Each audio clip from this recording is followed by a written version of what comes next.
भगवान अब अब हो आओ रिझिए जइहा गोसाई हो बाबा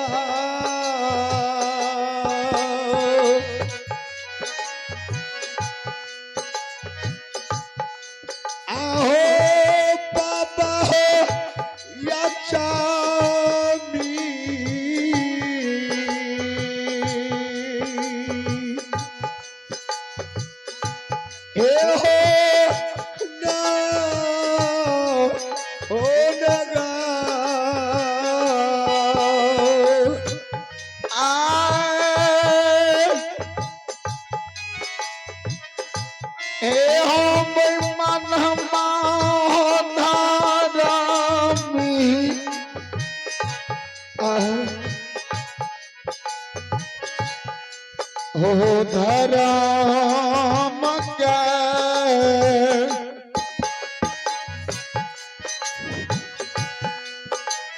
बचाइए लिहा गोसाई बाबा आओ भगवान बाबा हो आचामी पूरा होना नगर छला गरिया हो धारा के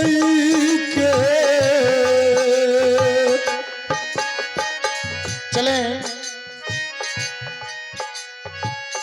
श्रद्धालु सज्जन वृंद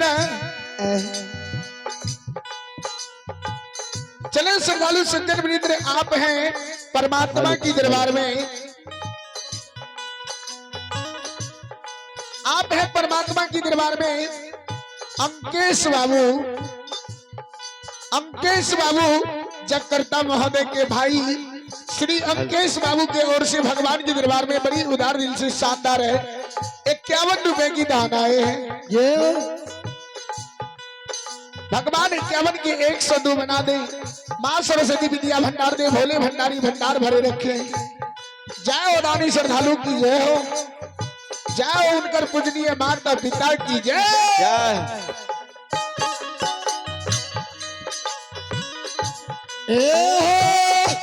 देवता बाबा धारा मई के हो लीला हो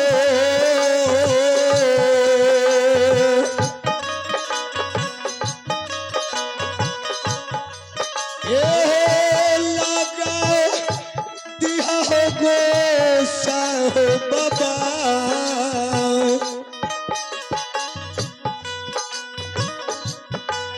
आहो बाबा हो या चामी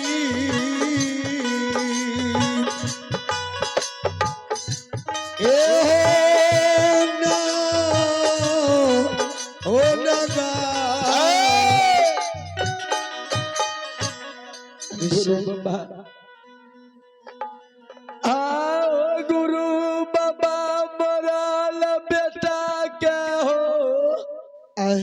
रानी चौका काट के मनसा निकाल के गुरु बाबा रानी आखिरे आंगन में आखिरे गा के गोबर से चौका लगलिए आई भगवान वो चौका पर मरल बैठा के सुता दिए गुरु बाबा नहीं काली रानी दिल में दर्द बाना आज जरूर तोर फरियाद ला गुरु बाबा अचमित नगरी से या जलम भूम के जैता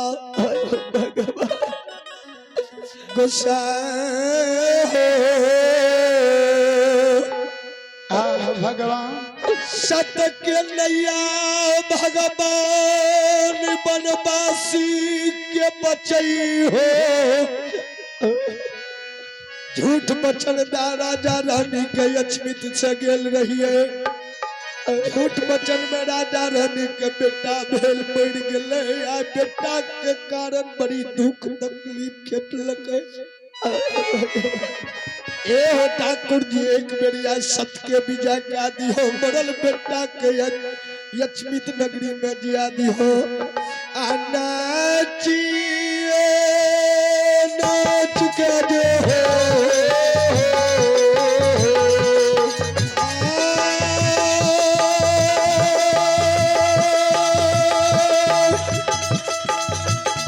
आज ज्योति बाबू हो बदमाशिया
बोला गुरु जी रानी दासो कला बजल के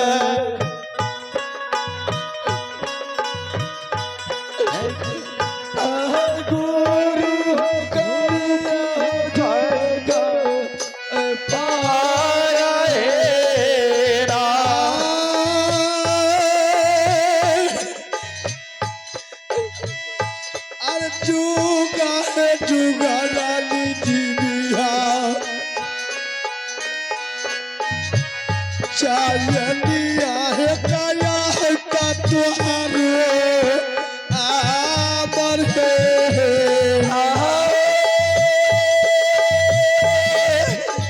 आई रानी हे बाजी ना हो छोराइला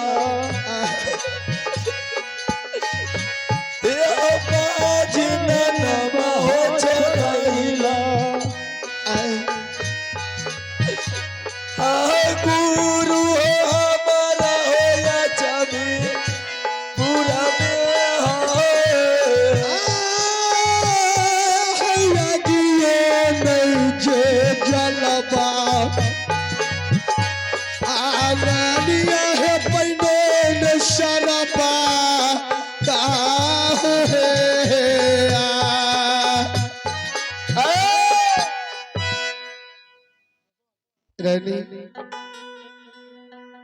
हे हो राजा धान तू धान तोर गुरु हाँ महाराज जी जे राजा। आ मरल बेटा के अचमित में जिला दिलको हे हो राजा हाँ महाराज जी आज जितना जितना तोर के जन्म भेल राजा आ तोर गुरु बाबा या अचमित में आब गुरु बाबा तोहर बेटा का जिला दिलको आज जितना गलती हमरा आर के कलिए राजा हमरा आर के माफ कर दो दिल में विश्वास भेल महाराज जी एकदम तोहर गुरु पर विश्वास भ गेल महाराज जी गुरु बाबा आ एक बेटा के कारण इतने इतने दुर्दशा गरीब गुरु बाबा हमार दोष नहीं चाहिए में जितना जितना हित बन कल के हम तो मरर मंजन दिए नहीं हमरा तो हित बन के लाके चले पड़े छे सत्य के विजय भगवान दुनिया में करई छई सत्य बात छे गुरु बाबा जो राजा रानी एक गुरु पर 12 बरस आया साल लगा कर रहले हे हो मरर जी बरबर गजन ये बेटा के कारण राजा रानी के कैलो गुरु बाबा